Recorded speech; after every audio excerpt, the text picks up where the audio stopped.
Hey everyone, welcome to God's Plan Your Part Year 2, where this year we're reading through and studying the entire New Testament one chapter at a time. Thanks again for joining us in discovering God's plan and your part in it. Today we are going to take a look at 1 Corinthians 7, and if you are a regular listener, apologies are in order. Today is a double feature Monday, because obviously we did not get an episode out on time on Friday. It was actually, frankly, just one of those days where we kind of needed a little bit of a break. We've been recording a lot late in the evenings, and we've had a couple of pretty busy weeks, and we just didn't get behind the microphone at all for, Thursday night. Mm-hmm. So... sorry for that, but because I feel like we've been starting with apologies a lot lately. Yeah, that's true. We need to. It's rough. Come on, Ryan and Jenny, do better. So we're sorry. That is why there are 2 episodes releasing today. Today you can check out 1 Corinthians 7 and 1 Corinthians 8. So there's that. Yeah. So today specifically, which should have been our episode for Friday, we're talking specifically about marriage. Or remaining single, essentially. There's also some things at the end of the chapter that talk about widows and just like being unmarried.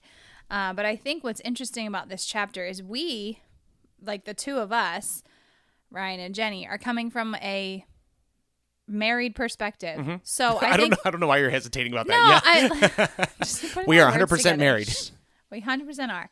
But I think that being said, there are some of you that are not married that are listening to this. So I would actually be very interested to know your perspectives as you're listening to this chapter, as you're reading the chapter for yourself, what that means to you. And then some things that did stick out to me or even to us as a married couple that I think carry a lot of really significant weight.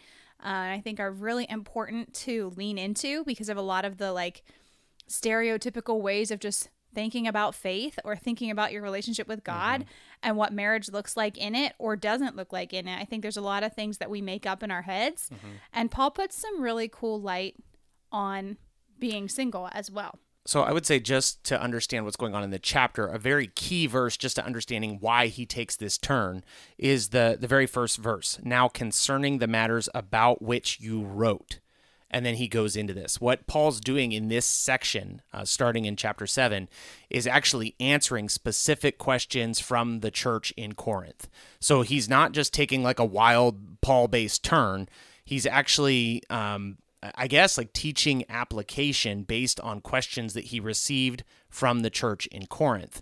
And I would say the task at hand in the immediate first half of the chapter, yes, it's marriage, but I think even more than marriage is actually sex, which is like a little bit, makes like a little bit of hesitancy. I don't know why. I think sometimes I'm still like 15 years old in my mind where I'm like, I don't know, can I talk about that or not?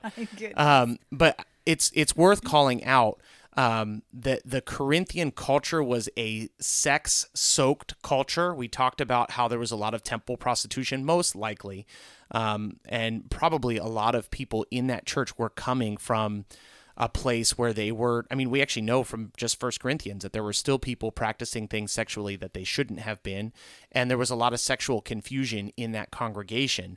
So a lot of scholars look at this passage and assume that the Corinthian Christians were actually coming from a place of thinking that sex was wrong altogether, that it was not a holy thing, it was not an honoring thing, and they should abstain from it. And so Paul kind of addresses this issue. Now, I'm taking that from some scholarship and some history. You won't find it explicitly in the text. But Paul does actually at first address marriage and sexual relations within marriage. Well, I think it's really interesting, too, because he's throwing this out there as like, hey, it's not this horrible thing that you get rid of. And I think that's something that we struggle with today, too, because there have been a lot of ideas that like just sex in general is wrong. And it's not within marriage. And I think that's what gets very confused. So there is a difference between sex and sexual sin. And like, I think it probably gets so muddled simply because what you were saying, that everything was just like rampant in the Corinthian church. Like that was just like almost like culture. It's crazy. It makes a lot of sense that they were hesitant, that they had questions, they were concerned. I would teach in youth group settings. I don't know why I'm still goofy about talking about this stuff, but I would teach that God I feel like I'm sitting with a 10-year-old. Yeah, kind of. God designed all the things. like God designed everything. So God actually designed sex, and God has like a clear mandate for what it is meant to be and what it exists for. And we don't have to be ashamed of that or afraid of that. We can embrace that within God's design for it. And so I think that's kind of what Paul's talking about. Like, hey, you don't have to refrain from this. In fact, Paul actually says if you're married, you should not refrain from it unless you're going to both like promote this spirit of prayer for a short period of time. So to be very pointed, Paul's saying like, hey, healthy marriages have sex in them and do not abstain from it because that would be unhealthy. And then he goes on to talk about marriage and singleness and all those kinds of things. I do also appreciate within like the first 5 verses how it goes back and forth. He says like the husband has this like essentially over his wife, and the wife also has this over her husband. Right. So one instance is verse 4. For the wife does not have authority over her own body, but the husband does. Likewise, the husband does not have authority over his own body, but the wife does. So I really appreciate that, because I feel like a lot of times we come from this perspective that it's like this weird only submission thing from the wife, but it's like it's equal submission to each other. So I like that he calls that out too. You actually cannot be two made into one flesh if one of the halves has more authority than the other. And, I guess to speak directly to it, we have talked about kind of complementarianism, how husbands and wives have different roles.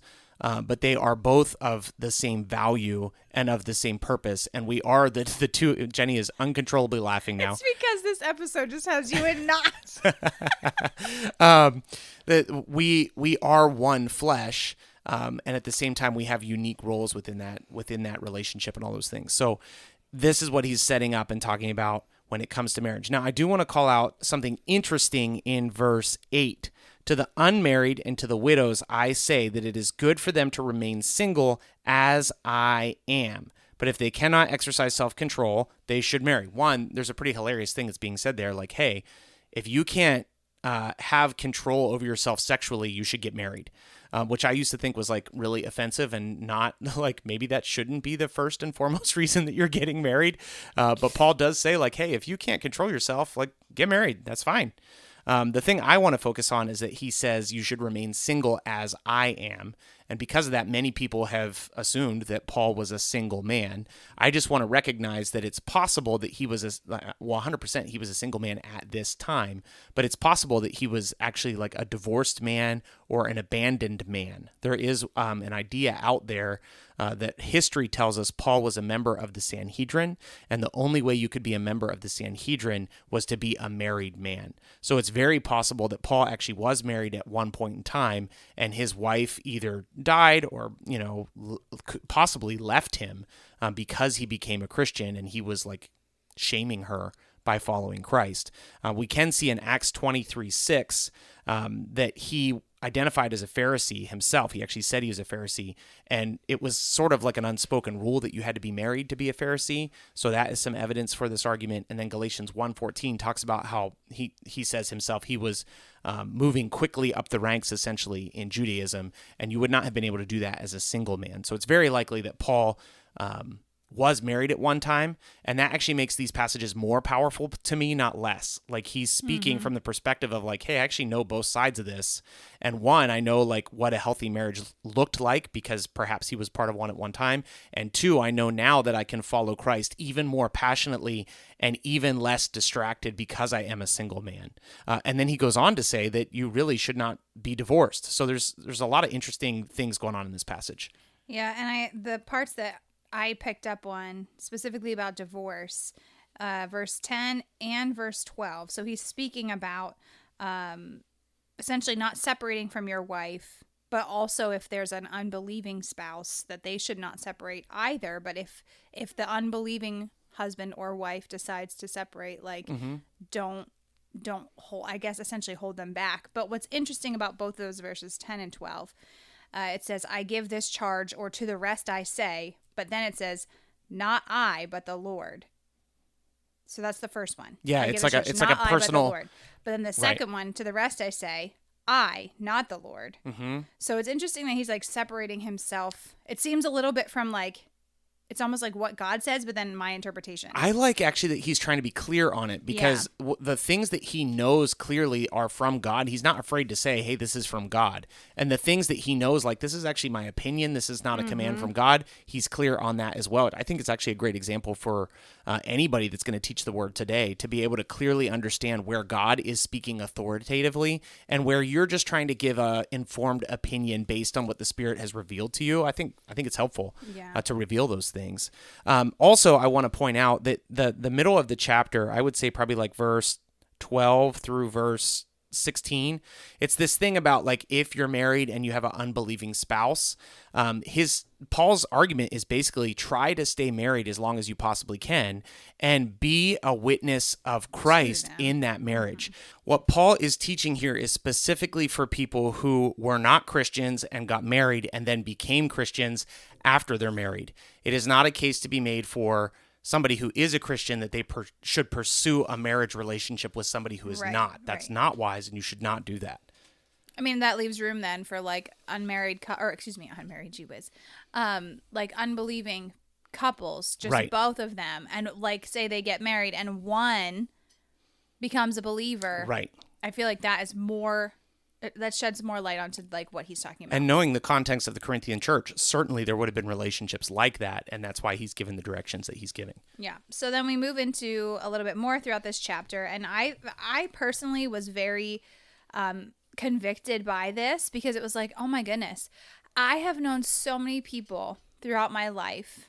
I feel like we have gotten married. We got married pretty young-ish. Like we graduated college and boom, we were married. Young, but anyway. It doesn't happen like that for everyone. Yeah. And I know plenty of my girlfriends that often, they did the whole college scene, didn't really date anybody. And it was a couple of years, if not longer, if not still hasn't happened yet. Right. Where a lot of my friends would just like fall apart because like, I don't know who I'm going to be with. I don't know why I'm not with anybody. I don't know why I'm not married. And I think, again, from this perspective as being a married woman, it is very different for me. Obviously, I'm not feeling the same feelings and all of those things. However, I've always felt bad and like, I wonder like why isn't that happening for them? I don't get it. And I've seen the pain and it is awful. Like there's nothing you can do about it. And I feel like God does definitely work in those situations 100%. But if you have ever read 1 Corinthians 7, there are some serious, like, encouraging verses for us as believers, which should be first and foremost anyway, for people who are single. And it does say in it's essentially verse 32 to 34. I'm just going to read it. It says, I want you to be free from anxieties. The unmarried man is anxious about the things of the Lord, how to please the Lord. But the married man is anxious about worldly things and how to please his wife. And the interests are divided. The unmarried betrothed woman is anxious about the things of the Lord and how to be holy in body and spirit. But the married woman is anxious about worldly things and how to please her husband. And so to me, that's just like, I don't know that it makes one better than the other, but he is saying like, if you are not married, if you are single, you have the ability to stay fixated solely and completely on what the Lord is requiring of you in your relationship with him. And there are little to no distractions. And I know I have a lot of really good friends or have known friends throughout the years that just so deeply desired marriage. But Paul is encouraging here, like, it's not a bad thing to not be married. You actually have the ability that married people don't have to stay so laser focused on what God is up to. And I think that's the important thing to understand completely about 1 Corinthians 7. The point of 1 Corinthians 7 is that we are called first and foremost to honor and glorify Christ. And actually, what we're called to do is avoid any distractions from that purpose. Paul's making the case that marriage is not a bad thing, but when you're married, obviously, you're concerned about serving your wife, serving your kids, taking care of your family, and that can at times distract you from being wholeheartedly committed to serving God. I mean, for example, if I wanted to be a missionary tomorrow, it obviously would be a much more difficult decision to make than it would be 20 years ago when it was like, yeah, I'll just go. Like one of my favorite stories about being young is like I heard that there was a hurricane in Houston on like a Thursday, and on that Friday afternoon I was headed to Houston to fix up houses in Houston. Like it was actually Galveston Island, but it was not a big deal to go. I didn't have to line up any schedules. I didn't have to worry about the money because it was just me. And obviously, when it's just you, you have more freedom to serve Christ. So if you are single, don't despise the fact that you're single, serve Christ. If you're married, don't despise the fact that you're married, serve Christ. Which brings us to your part, which I'll go ahead and make here. Verse 24. There you go, verse 24. So actually, I'll start in 23. You were bought with a price. Do not become bondservants of men. So brothers, in whatever condition each was called, there let him remain with God. The point is to serve God. The point is to be satisfied in the ability to serve God. It's not wrong to get married. It's not wrong to be single. It's not wrong to be in the job that you're in. It's not wrong to get a different job. But whatever you do it to honor Christ. Laser focused on honoring Christ. And that's what all of us want to strive to do. So it is Double Feature Monday. We'll be back again in 5 minutes, perhaps, with 1 Corinthians 8. Or maybe you don't want to listen to us twice in one day. You can pick us up tomorrow. But we're going to be cutting another episode on 1 Corinthians 8 here in just a second. We'll see you then. Thanks for listening to today's episode. Before we get to the reading, I want to recommend another podcast that I'm a part of called God's Whole Story. This year, we're releasing one episode a week on Monday mornings, overviewing one book of the Bible each week. So God's Plan Your Part is a deep dive, chapter by chapter, where God's Whole Story is taking it one book at a time. If you enjoy this podcast, you'll enjoy that one. Go check it out. Now, here's the reading. 1 Corinthians chapter 7. Now concerning the matters about which you wrote, it is good for a man not to have sexual relations with a woman. But because of the temptation to sexual immorality, each man should have his own wife, and each woman her own husband. The husband should give to his wife her conjugal rights, and likewise the wife to her husband. For the wife does not have authority over her own body, but the husband does. Likewise, the husband does not have authority over his own body, but the wife does. Do not deprive one another, except perhaps by agreement for a limited time, that you may devote yourselves to prayer, but then come together again, so that Satan may not tempt you because of your lack of self-control. Now, as a concession, not a command, I say this: I wish that all were as I myself am, but each has his own gift from God, one of one kind and one of another. To the unmarried and the widows, I say, it is good for them to remain single, as I am. But if they cannot exercise self-control, they should marry, for it is better to marry than to burn with passion. To the married I give this charge, not I, but the Lord. The wife should not separate from her husband, but if she does, she should remain unmarried or else be reconciled to her husband, and the husband should not divorce his wife. To the rest I say, I, not the Lord, that if any brother has a wife who is an unbeliever, and she consents to live with him, he should not divorce her. If any woman has a husband who is an unbeliever, and he consents to live with her, she should not divorce him. For the unbelieving husband is made holy because of his wife, and the unbelieving wife is made holy because of her husband. Otherwise your children would be unclean, but as it is they are holy. But if the unbelieving partner separates, let it be so. In such cases the brother or sister is not enslaved. God has called you to peace. For how do you know, wife, whether you will save your husband? Or how do you know, husband, whether you will save your wife? Only let each person lead the life that the Lord has assigned to him, and which God has called him. This is my rule in all the churches. Was anyone at the time of his call already circumcised? Let him not seek to remove the marks of circumcision. Was anyone at the time of his call uncircumcised? Let him not seek circumcision. For neither circumcision counts for anything, nor uncircumcision, but keeping the commandments of God. Each one should remain in the condition in which he was called. Were you a bondservant when called? Do not be concerned about it. But if you can gain your freedom, avail yourself of this opportunity. For he who was called in the Lord as a bondservant is a freedman of the Lord. Likewise, he who was free when called is a bondservant of Christ.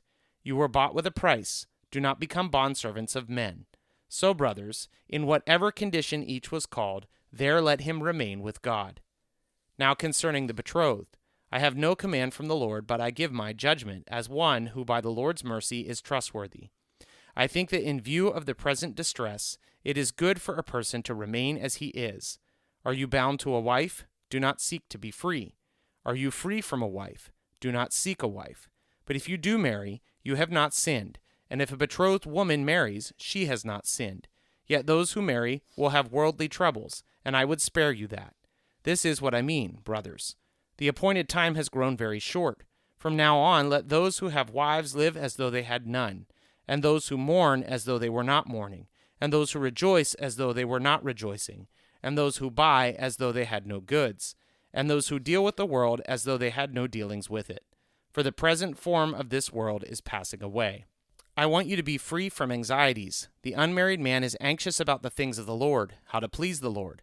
But the married man is anxious about worldly things, how to please his wife. And his interests are divided.